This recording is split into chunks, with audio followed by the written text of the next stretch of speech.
ইমাম সাহেবের মধ্যে অনেকেই আছেন সুদখোর। তিনি যদি প্রকাশ্য সুদি কারবার করে, প্রকাশ্যে তিনি যদি সিনেমা হলে গিয়ে সিনেমা দেখেন, যেই বিয়ে বাড়িতে ব্যান্ড শু হচ্ছে, প্যাগেজ অনুষ্ঠান হচ্ছে, তিনি সেখানে বারণ করছেন না। শরীয়ত বিরোধী যেখানে কর্মকাণ্ড হচ্ছে, যেখানে শরীয়ত এগুলা হারাম, এগুলা দেখার পরও যেই ইমাম সাহেব, যে খতিব সাহেব এগুলাকে বারণ করছে না, ওনার পিছনে নামাজ পড়লে শুদ্ধ হবে না। দ্বিতীয় নম্বর হচ্ছে যেই ইমাম ফাসেক, যার দাড়ি এক মুষ্টি হবে না, এক মুষ্টি থেকে কম হবে। আমারগুলো আছে কিনা কি জানি, দেখি আছে তো না, একটু বেশি আছে আল্লাহর রহমতে।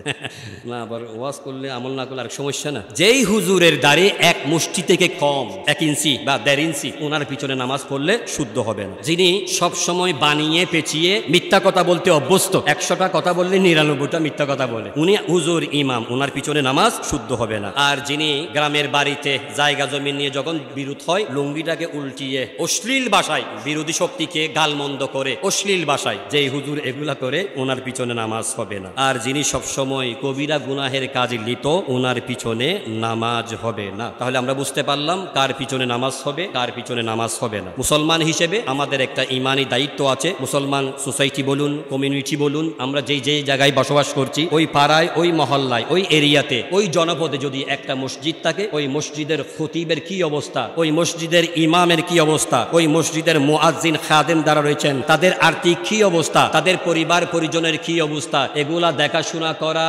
মুসল্লিদের দায়িত্ব আছে কিনা?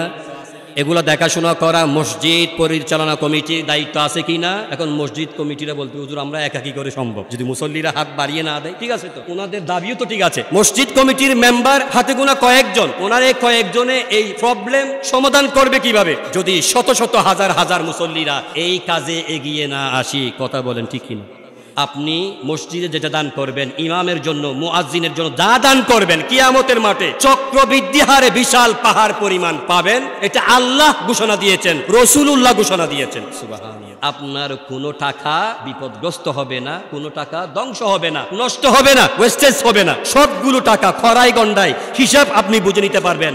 কাল কিয়ামতের মাঠে মহান আল্লাহর কাছ থেকে এই ওয়াদা আল্লাহ দিয়েছেন, রাসূলুল্লাহ দিয়েছেন। সুবহানাল্লাহ। আচ্ছা, আমি যে এই ওয়াজটা করলাম, আমরা কি বিশ্বাস করলাম এটা? এই কথাটা যে আল্লাহর কথা, নবীর কথা, আমি যে বললাম মুখপাত্র হিসেবে, মিডিয়া হিসেবে, আমরা কি সবাই বিশ্বাস করলাম? মাশাআল্লাহ, ঠিক আছে। তাহলে এই বিশ্বাসটা ওই দিনেই প্রমাণিত হবে যদি মসজিদের ইমাম সাহেব আপনাদের প্রতি আর কোনো অভিযোগ না করে, মসজিদের মুয়াজ্জিন সাহেব, খাদেম সাহেব যদি উনার হাদিয়ার ব্যাপারে কোনো অভিযোগ দায়ের না করে, তাহলে বোঝা যাচ্ছে আপনাদের নিজ নিজ দায়িত্বটা সঠিকভাবে আপনারা পালন করতে পেরেছেন। মহান আল্লাহ তাআলা কবুল করুক, আমিন।